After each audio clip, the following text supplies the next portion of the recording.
Hello and welcome to another video on the Grimwood Watch Modern channel. In this video you join me with two lovely Seiko chronograph watches right here. You also join me with my lovely 1/12 scale Kawasaki Z1, and the reason why I've put this in the video is because this is a motorbike and design icon, and I personally think these are two of Seiko's watch design icons in their own right. But before we get on to that video, let's do a quick wristwatch check, and today I am wearing my lovely 7002 diver. This is basically the daddy of the SKX. 150 m water resistant screw down crown, lovely watch. This one I partly restored, it's got an aftermarket dial on, but it looks stunning, and I've also put a modded second hand on there just to give it that little bit of colour. But anyway, let's get back to the two watches in question.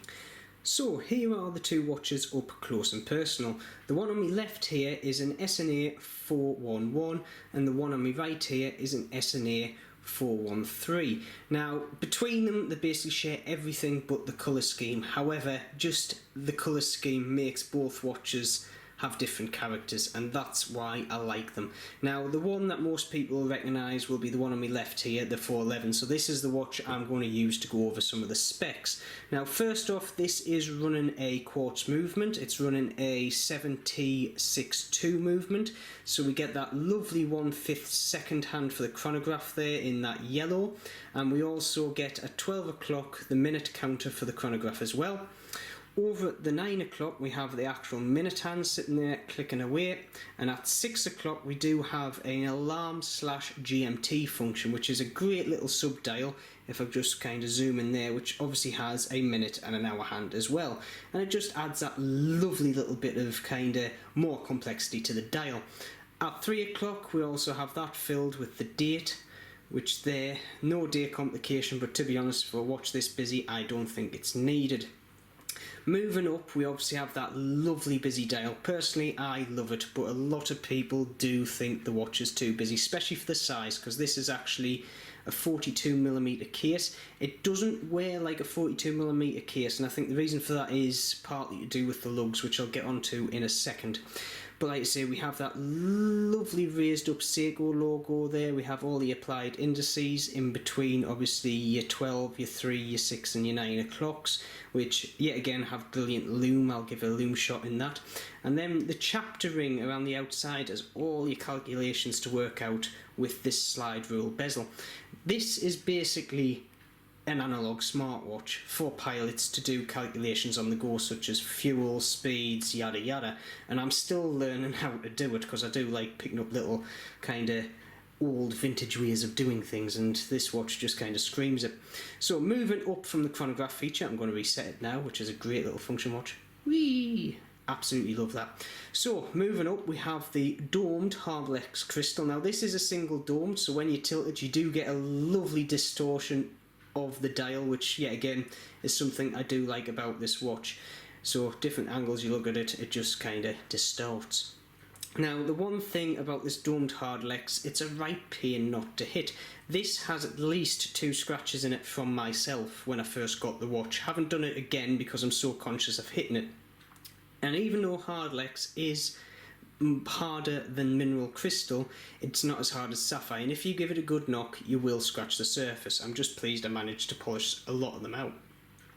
Now going from around to the side of the bezel, we have this lovely coin edge grip around the outside, which to be honest is nice. We don't get any clicking function obviously because you want that bezel to rotate around all angles of the watch so you can get the exact number you want to work out your calculations. You don't want to be stuck between 2 digits because of a clicker. Now this watch is rated to 200 meters water resistance, which is absolutely great for a chronograph. So we get these lovely little screw down stoppers on the actual chronograph buttons. We also get a lovely screw down crown there, so as long as all that's screwed down, this watch should be good for 200 meters, which is absolutely great. You can't really monitor your time down diving because obviously this bezel is free to move wherever you want, so if you knock that, you've lost track. you basically run out of air, so that's not a good thing. Now moving on to the width of the watch. Like I say, this watch is a 42mm watch, however it does not wear like a 42mm watch, and I think the main reason for that is because the actual lug to lug width is quite small, and because the lugs are actually set quite the way into the watch, it does wear like, I would dare say, a 40mm watch, especially on my wrist because I've got quite small wrists at 6 3/4 inches. The other thing which I do like is because the lugs are actually set back within the watch, you can put the majority of straps on, and looking from the top they do look fitted because there's absolutely no gap. So I've got these lovely Italian leather straps on here and they look like they're made for both watches. They both got the same strap on, just different colour. One issue with the lugs, however, is the width. Now it does have a 21.5 lug width, which is a bit of an oddball. If you put a 21mm strap in there, you've got 0.5mm gap. The best way to do it is to put a 22mm in there and just kind of squish down the 0.5mm, which I've done with these 22mm leather, and to be honest they've took it quite well.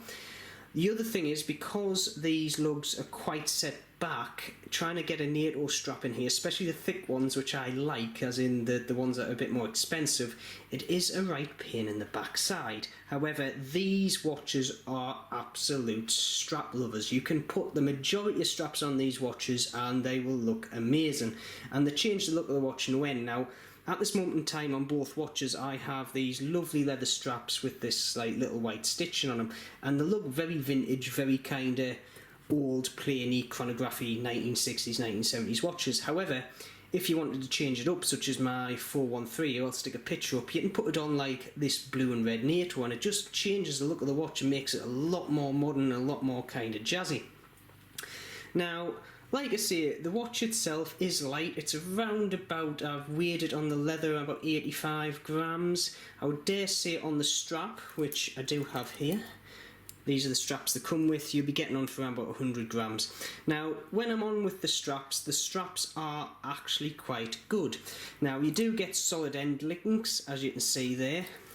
The only thing that I kind of do find a bit annoying is that step down to the clasp. It seems like you've got this massive bracelet, then a sudden step down to this very small clasp, and they are comfy to wear, but I feel like when you put these on the watch it's just a bit too in your face blingy, hence why I like to put them on a dull strap, and I think that just kind of changes the mood of the actual watch no end, and I think that's what gives these watches a good look. Now, going more into the aesthetics of both the watches. Now, the 411 is the common one of this family. This is basically the one everybody sees, and for time these were actually quite rare. They're coming up now more regular, but they were highly in demand and they did fetch a decent price over what they used to. I think they're now going for around about 180 to 250 pounds, so it's still a decent amount of money and a good chronograph.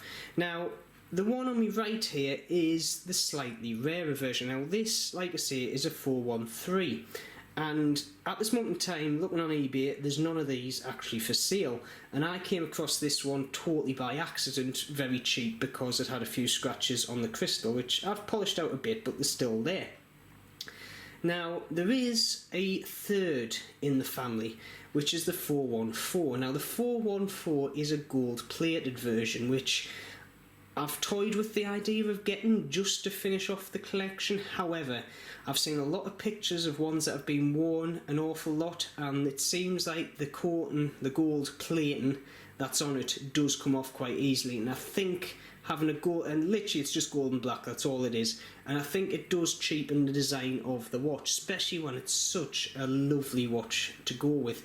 So let's have a look at what these watches look like on my wrist. Now I've got them both side by side here just so I've got a good comparison between the two. I've also brought them in the conservative to get a little bit of natural light on them. Now the 411 on my left I class as a bit more of a subtle of a design. It's a bit more vintage, a bit more discreet, whereas the 413 is obviously, with that very contrasting colour scheme, much more in your face and modern.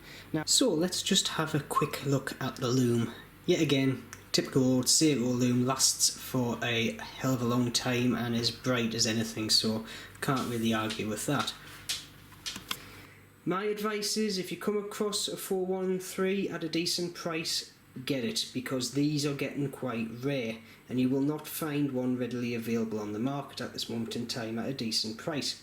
However, if you just like the look of the watch and you don't mind the colour schemes, the 411 is basically a safe bet. There's quite a few of them on the market, eBay, so on and so forth, and they're going at quite a decent price for what they are. And you're getting a lot of watch for your money, and it wears quite nicely on a whole wide range of wrist sizes. So this is the one I would recommend. If you can get a hold of this one, get it. And then change the strap out for a leather or a NATO. So with that, I'm going to end the video there. Do you like these two watches? Do you like the 414? Do you actually own one? And saying I'm totally wrong, saying the gold cheating's the watch. Would you buy one of these if you had the chance, or do you just totally dislike the whole range? Put them in the comments below, let's see what you think. As always, if you haven't subscribed, please press that button down there. There's a lot more videos like this to come. And as always, keep safe, and I shall see you soon.